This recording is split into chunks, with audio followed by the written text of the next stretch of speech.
Somebody told you that there's that as a dying wish. My dying so wife how would said, you please want go that? have with the on. I'm just gonna call bullshit on that. Okay, you have a cross necklace, but then your shirt says "Made in Hell." Yes, it does. So why are you wearing the cross? I think it's cute. The design is cute. Yeah. Welcome back to Rattlesnake TV, guys. Today, I'm going to be breaking down a recent Whatever podcast that featured Candace Owens. This is one that had me flabbergasted at times. It was two worlds colliding. It was the collision of peak degeneracy and beautiful, elegant, well-spoken conservatism. So with that, guys, let's get straight into it. And for you two, has being involved in prostitution, has it had any impact when it comes to your romantic prospects? Yeah, I've got to be able to be myself and fully disclose, and I need that person to accept me for who I am. Bottom line. I have had no issues doing being a legal prostitute. I've had no issues being a legal prostitute just because I haven't been dating anybody within this time for that year. Mm-hmm. As for everything else, it's hard dating. I've ran into a lot of insecure men. Typically, those are the ones that can't handle me doing what I do for work. And just a point of clarification. So you've run into a lot of insecure men, and are they insecure because they don't want to date you because you are currently active as a prostitute? No, I'm saying I've never dated a guy while I was working at the brothels, at the Bunny Ranch or the Mustang Ranch. But I've been dating guys like between me doing camming and dancing. So that's what I'm talking about. But you mentioned insecure men. What specifically are they doing that makes them insecure? Is it because they're insecure about your work? Yes, like I've had exes in the past that would cry about me going to work to dance at the strip club. Okay.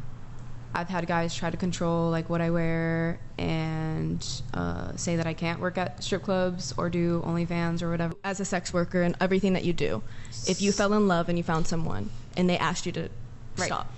So with that being said, I am currently single because of what I do for work. I am very much so busy doing my work, and I'm full throttle, like wanting to make money and capitalize off of this industry to the best of my ability and make it to the point where I can retire.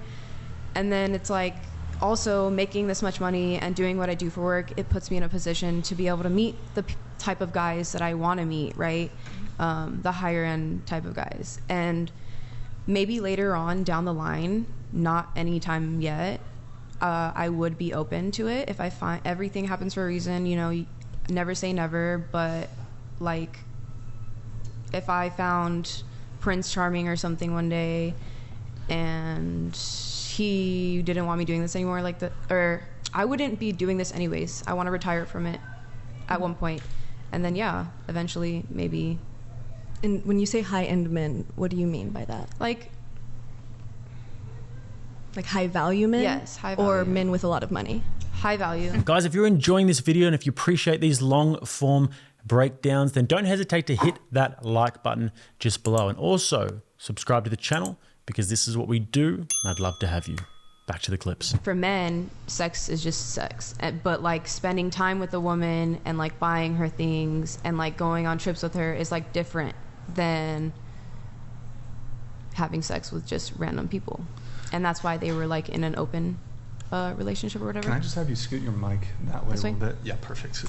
I mean, I definitely wouldn't say that like swapping DNA is like just sex. I mean, a man leaves a piece of himself inside of you. But man, that's the way they think. And like for women, we get attached to them emotionally, having sex with them. Which is why they get attached. It's more of a, when women have a lot of partners, it is different. It is worse in a way, and people don't want to admit that. But because we are more emotional, there is an attachment.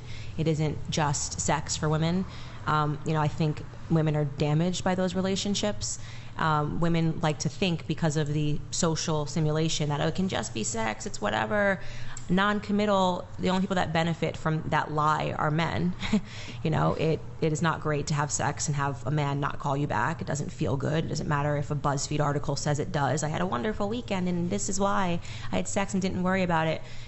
You feel used, and especially, I would say, if you're not a sex worker and a man does that and never calls you back, and you don't even have money to show for it, I think it diminishes your self-worth even more than your worth to a man. This is so outrageous that I don't even really know where to begin. I hesitate to go too hard at these girls because obviously they are extremely misguided. They seem to be deeply confused and vacant and in need of serious guidance. And I mean, they've obviously lacked a father figure. I know what people will say, don't let them off the hook so easily just because they're women, and don't blame men. And I do get that argument, but the way I view the world is God over man, man over woman, woman over child. And when I see this sort of thing, my instant reaction is, who is her father? Why is she not incredibly ashamed of her actions and terrified of her father seeing this? But then, in this modern world, even if you are a great father, you have to compete with social media, the education system, the movies they watch, the celebrities they idolize. You have to have some serious testicles as a man to be raising proper good women these days. And last point before we get to the next bit. I've had my time in the past, before I started taking morality seriously at all, where I would engage in all sorts of degenerate behavior. I used to think, yeah, it's just sex, and OnlyFans, it's great, girls making all of this money, and watching porn is natural, and sexual liberation and feminism, woohoo. I now look back at that and cringe and have like a physical reaction, like I can't believe I was part of the problem. I can't believe that I was so morally bankrupt, gluttonously trying to fill the God-shaped void within me, trying to fill it with drugs and sex and alcohol and any form of escapism that I could possibly get my hands on. And that's something that I've got to come to terms with in myself. And look, it's doable as a man. I can't imagine what it would feel like, and just the level of crippling guilt and shame that these women are going to feel when they wake up one day and realize that they gave every little bit of themselves to an ideology and they can't get it back. So I understand why people would call them idiots and toxic and laugh at them. But, oh, man, I feel deeply, deeply sorry for these girls. So, yeah, that's my rant over about that one. And on to the next part where it gets way more weird. We have an article. You recently kind of went viral. Nick, can you pull up the article? Like, New York Post. New York Post. I'm a sex therapist. Yes. I sleep with clients to save marriages. Oh my gosh! I didn't They went realize you were crazy. this person. I did see. They went crazy. Did you reacted to this, or you saw almost it? did, but I'm here. You're here now. So, Perfect. Nick, can you pull up the article really quick? Yeah. One more. Sex therapist Olivia Bentley. Wait. Nick takes a hands-on approach with her clients by sleeping with them. I've saved marriages. The Boise, Idaho native told Kennedy News, calling her work life-changing. I get physically involved with the majority of the people I see. I think that's part of the appeal. The veteran sex worker who spent 15 years in the industry claims that women have asked her to demonstrate sex acts on their husbands, while some wives grant their eager hubbies a hall pass to pay Bentley a visit. Good times. Yeah. Is that pretty accurate? I mean, so you save marriages by having sex with the husband? Well, I think the tabloids went a little crazy. Oh, they with the whole, but New York Post is known to. they really, went wild with it. But I do help a lot of couples that come in. One right now is asking me to lend a hand, and he's more of a beta, and she'd like him to be more of an alpha, and she wants me to work with him on being more just outwardly in control and aggressive in the bedroom, things like that. There's a lot of different psychological needs and reasons why people would want to come and work with professional sex worker. Sure. Candace, it seemed like maybe you had something. I think on it's this. the most outrageous thing I've ever heard. It's so in the realm of like dragons and mythological creatures that it's hard to respond to. The idea that she's saving marriages. So you're not saving marriages, you're helping people to keep up a farce that they are in a marriage. Because at the very moment that you let someone else into your marriage, it's no longer a marriage. No. Yeah. And These guys will women, come in- no, so to these say- women have guys- turned around and said, I will allow you to see a professional. So they are not so- in a marriage. That's the Well, point. As they're soon as you, married, as soon as or you lend Some of your their spouse wives out, are like dying from cancer and this, that, and the other. And If I'm dying from Is even- cancer and my somebody husband sleeps goes with to somebody sleep with somebody, else, I is- swear to God. And their there are husbands, wives their that are wives Wait, are guys, the one at ones a that time. come. Hold on, just one at a time, please. Go. Candace, were you? I just would like to make the point that at the very moment that you loan your spouse out, especially if you're dying of cancer, so that they can get off, you're no longer in a marriage. So it's just a farce. It's like it's a comical. You're pretending for people that you're in a marriage, that you're in a loving relationship. That's not what a marriage is. So to say that I help marriages, no, you help destroy marriages, and they can go out and say that we're still married because what we've done is we've essentially said, you take care of this aspect of the marriage. It's like saying, you raise the kids, you have sex with him. This isn't a marriage. It's the whole thing is fake, What do right? you Go think ahead. that they should I'll bring do? you in next. What do you think that they They should work on their marriage together. The union between a husband and a wife should work on their marriage together to fix it. You don't bring out an outside person to sleep with your husband But or if your she's wife. saying, I'm not down for sex, Then she I might be want down for a you to- I want to divorce. outsource the sex. What if she's I going to want die you to from go to this cancer and professional. she One wanted him and she allowed him to do that because he needed to get off some way or shape? While she was dying of cancer, one of the last things on her mind was, This is a real life. This is a Well, real he life. shouldn't want This is a to. real life. Yeah, this was a real. I'm asking you. And is that what he told you? This, yeah. That So his wife, that's dying of cancer, wanted him to come have sex with you? not with me. This is from what I've heard. Yes. Somebody told you Right. that there's that as a dying wish. My Yes. dying So wife how would said, you please want go that? have sex with a prostitute. I saw it at a on brothel." TikTok. I'm just going to call bullshit on that altogether. No, I just don't because think it does when you're happen. dying of It cancer, happens. going through leukemia. People will literally bring their guys here. Please Okay. bring them on the Okay. podcast. I just want to Essie, say go ahead. that okay, Absurd it's scenario I've ever heard in my life. I don't think that it's up to any of us what constitutes a marriage because every relationship is different. Well, so the Bible. If a husband, okay, but These words if you're have not, meaning. Not, Not everyone is everybody's- religious. not Well, everybody- wait, hold on. Is Like that a saying, cross Does necklace? it constitute, Yeah, like, what do you, Wait, yeah. okay, really quick. Not everybody's Since we're religious. talking about religion, really quick. Okay, you have a cross necklace, but then your shirt says "Made in Hell." Yes, Can it you- does. I'm a little confused.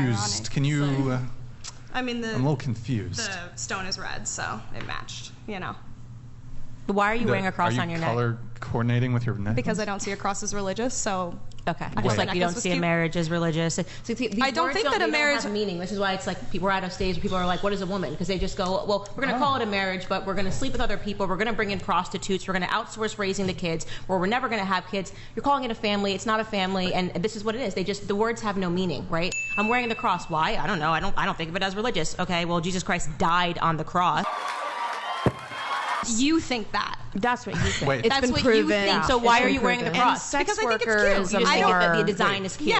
Wait, really I quick. grew up Hold on. Catholic. I was religious, and I'm not prostitution, anymore. I being don't have to called- believe in what you believe, and I can say that if I didn't somebody, say you had to believe. I asked you a question. but I you're said, why are telling you me, wearing the cross? Okay, and you're saying that the religious aspect of marriage is the only thing that matters. It's not, because people don't follow what you believe. Okay, I asked you why you're wearing the cross, and you said because you thought it was cute. Yeah, I'm and I glad do. we got an answer. She's wearing the cross around her neck because she thinks it's cute. earlier it was like talked about like how, you know, sleeping or letting your husband or wife sleep with someone else is like irresponsible or it's not a marriage anymore. Like I'd be kind of curious of what you believe a responsible marriage is like. Or I understand that you have a religious view on marriage, but when I think about marriage, I think like I could see somebody saying they're married if it's like completely romantic, like you're not allowed to do romance with anyone else. Like basically, what does a responsible marriage mean to you? Marriage is not just a contract. Like it wasn't just like the government came up with a contract for people to get married. You know, the history of marriage, you can't separate that from the church. The problem is people are trying to make things cool and trying to update and make them modern. And now people are saying you can have a polygamous marriage and you can bring in other people on the outside of a marriage. What's the point of getting married? Literally, I'd like to ask the question. If you think that you can, if you want to marry somebody and then outsource the sex, you know, outsource the responsibility, outsource what the labor of love is actually supposed to be about, why not just stay single? So you wouldn't do a threesome with your husband? Absolutely not, because he's my husband. Do you Did you believe? even have to ask that? To get the answer. I mean, there's Absolutely married not. couples that want to have threesomes, and you know some what of happens? these ladies are And you bi-curious. should jump into those Reddit threads because every single time that marriage ends in divorce. There's so many Reddit threads No, about. they don't. And a lot of them I have actually do regulars really of well, over 5 too. years. Okay. And There's they're some that do not really divorcing. Do you well. believe Well- atheists can get married? I think atheists get married because they want a tax break. I don't see the point in an atheist getting married. Why don't you just live with your partner, okay? Whoever it is that you're dating, you're at the stage you said, I don't know if you live with your boyfriend or whatever it is. Why take the next leap? If you're wearing crosses for fun and, it I mean, seems if like you're actually good. asking Yeah, the question, yeah. I mean, because then I would just be pledging the fact that I would want to be with them forever. But I don't really. you can just be with them forever. So what is it Right, that you but- crave that when you want to get married? What's that next step for you? What does it mean? What's the difference between dating and marriage? Because it's a commitment. Is dating not a commitment? It's a commitment, but it's saying a But next you're step. but It's within- solidifying it. Okay, solidifying what? Because if Solidifying you're, a bond between two people that love each other. Okay, but what is solidified? If you can then jump into that next commitment, which is the exact same as dating, and you can sleep with other people and you can put topless photos on the internet, what are you getting married for? Pictures on Instagrams to say you did it? I mean, I'm not sleeping with other people. What's the but difference for you between dating and marriage? I just told you, it's a bond between two people. You're solidifying that by law. You're literally making it known. I want to be with this person forever. It isn't just a simple breakup, oh, I can go and do whatever the fuck I want and leave. It's a partnership. It's a bond. It's forever. But there's no difference between dating and marriage there is a other than the difference. idea in your head that it's a bond, because you're saying also But it's not an that idea in my head. It's on paper.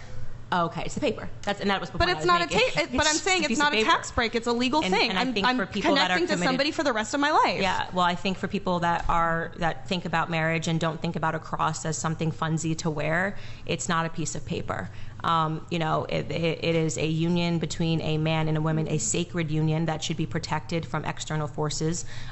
Definitely not something that you open up. How I would feel disgusting if my husband ever came to me and said, I want you to sleep with another man or sleep with another woman so that I can fill my sexual fetish. I mean, it's an utter perversion of what it means to be married, and it will lead to divorces. People that have this perspective will, and I'm not saying that if you don't do it, you won't get divorced 100%, but I do want to say that there is probably a reason that a lot of sex workers struggle to find people that want to marry them. I can barely even fathom what we've just heard.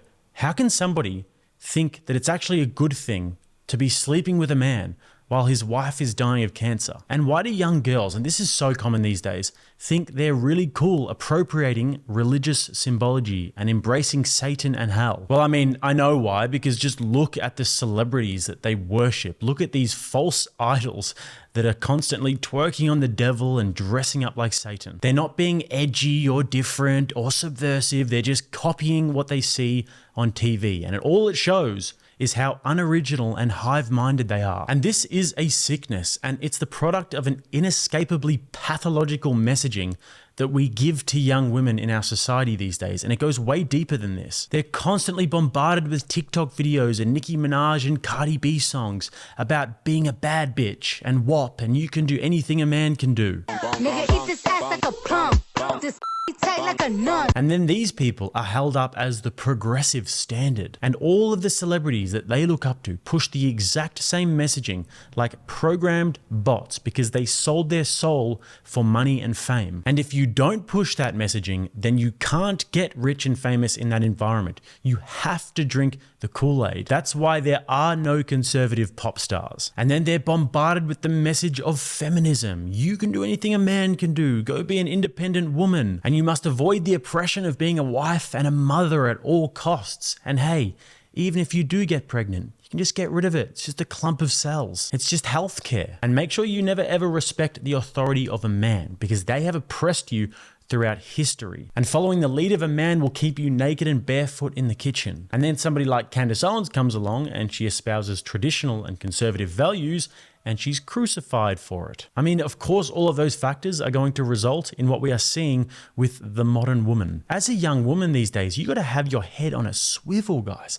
You got to be walking through life with your guard up. You got to be ready to slip transgenderism. You got to be ready to parry feminism. You got to be ready to duck and weave OnlyFans, and then you got to be ready to give that counter left hook in the form of traditional values and family. But unfortunately, guys, most of them don't realize this, and then it's too late. And even when it is too late, there's always going to be some lady or ladies with smiles that are like surgically plastered onto their face that have a podcast talking about how great it is to be 47 and childless. So rant over, and now onto the part where they discuss the phenomenon of hoflation. Because like at least everything that I've seen recently has been talking about how if you talk about proper sex ed and people who have more access to contraceptives as well as better sex ed tend to have like a lower body count than people who are like in like lower education, less sex ed, less access to contraception. So I was just wondering like your thoughts on that. I'm telling you it's not true factually. In the 70s, before they got Planned Parenthood, went in the classroom and started funding initiatives, and they started teaching sex education. There used to not be sex education in school, and the way that they got it into the classroom in the 70s was by saying, you know, it's better to teach them, which is what you're saying, because then they'll be more responsible. It actually, within 1 decade, it flipped. The majority of high schoolers were graduating with their virginity before there was sex education, and then when they put sex education in the classroom, the majority of them within 10 years were not graduating with their virginity. So it actually sexualized children. Yeah. My understanding, but the reason why was because the first manifestations of sex education was abstinence only. And it was working is what I'm saying to you. Oh, okay. Yeah, it was working. So abstinence, it used to be, you know, considered, and I'm not at all trying to, I'm just telling you what the facts are here. Like when abstinence was the cultural simulation, when everyone said you should be abstinent, you should not have sex before marriage, that idea was permeated throughout culture. It was reflected in culture. There were no sex ads. There weren't people naked on the internet, and people lived their lives. It was considered a big thing, you know, to lose your virginity. You were actually considered someone that maybe a guy wouldn't want to marry because you lost your virginity. That was the cultural understanding, like, you know, in the 50s and the 60s.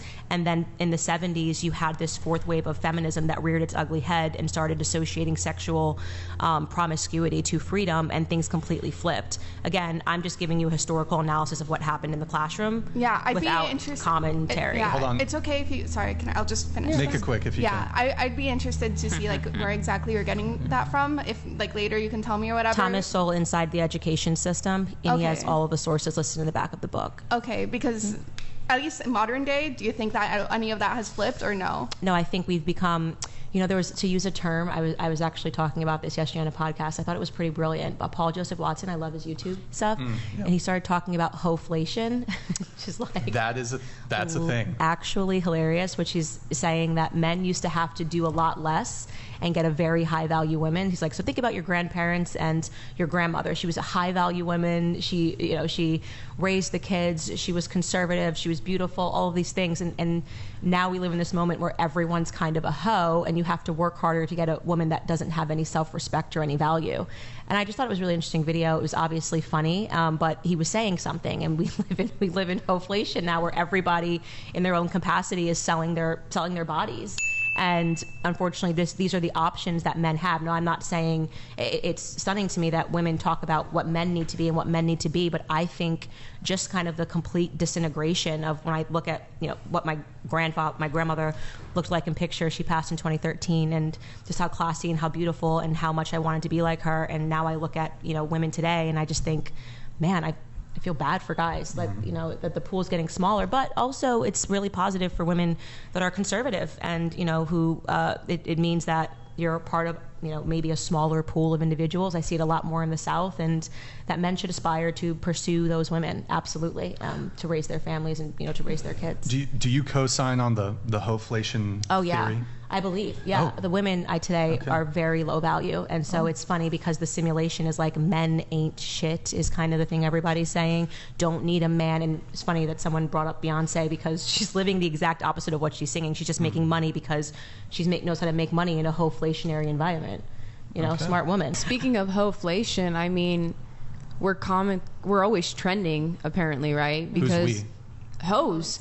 Because without us hoes, you wouldn't have like that many views to be watching, right? You have hoes come on the podcast to talk have about hope. our. I'm not knocking hoes. Well, don't wanna be a hoes. hoe. I'm saying, I don't wanna be a hoe. I'm saying you have hoes, and when I say you have hoes coming onto the podcast, you know you're a hoe Do if you you're mean a a hoe. literal hoe or like more of the colloquial? That's Brian's dream. You know what I Being told mean? You have hoes, Brian. Hoflation is a real and undeniable phenomenon that has engulfed the West. Just think about it. It is so much more difficult these days in a Western country to find a good traditional woman. You see these videos of these like cute wives who are cooking for their husbands and giving him a kiss on the cheek and making him feel loved and respected, and it blows up, it goes viral. Men see that and they can't even believe that it exists, and then you get the soy boy beta male feminists who start malfunctioning, and the feminists start losing their minds. The mere sight of such joy and fulfillment starts causing them to melt like the Wicked Witch of the West. Oh, what a world, what a world.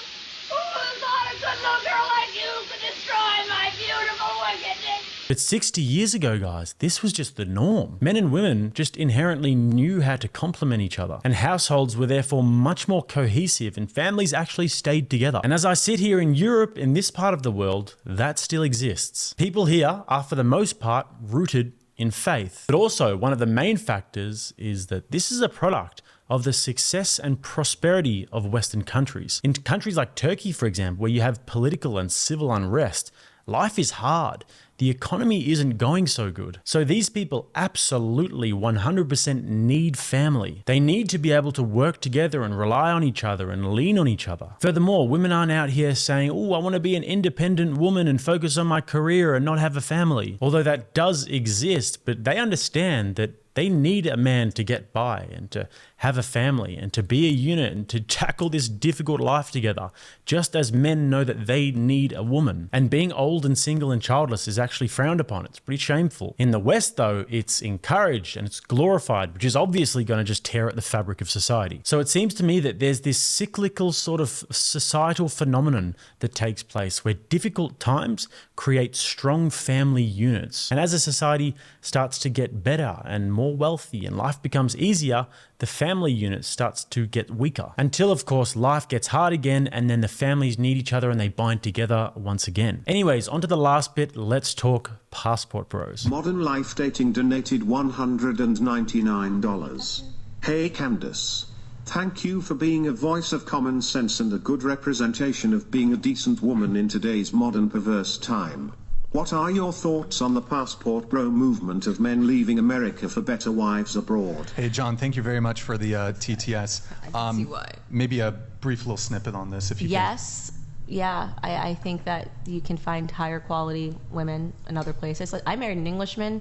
I think can. Are America. you a passport, not a bro, but like Passport cis? a passport cis? Passport cis. There you go. Yeah, I think that America has really lowered the cultural standards for women more than any. You don't see this kind of, even the way women dress in America compared to England fascinates me. And so, yeah, I think find a wife, do what you gotta do, but also don't discount the South, because there are so many good women in the South in America. Come to Tennessee, they're wonderful. I have heard something kind of interesting on this, is that you have a lot of men in the West, a lot of men in the U.S. going overseas to try to find perhaps a wife who's a bit more feminine, or whatever they're not finding here in the West. But you don't hear of men from other countries in droves coming to the U.S. to find a wife here. You don't really hear that. Passport bros, guys, it's a real thing. And some people have referred to yours truly as a passport bro, and I can see why. However, I don't get time to date much in my traveling life, guys, because I'm making content for you 7 days a week. You guys are currently the love of my life at the moment. So if you want to return that love, you can always check me out on Locals. It's going to be in the bio, pinned at the top of the comments. You can find me on Instagram and Twitter, other channels, Rumble. I'm everywhere at the moment. So guys, subscribe to the channel here. If you want to watch another video, click right here. Until next time, I'm Jake. This is RattlesnakeTV, keeping you armed and dangerous.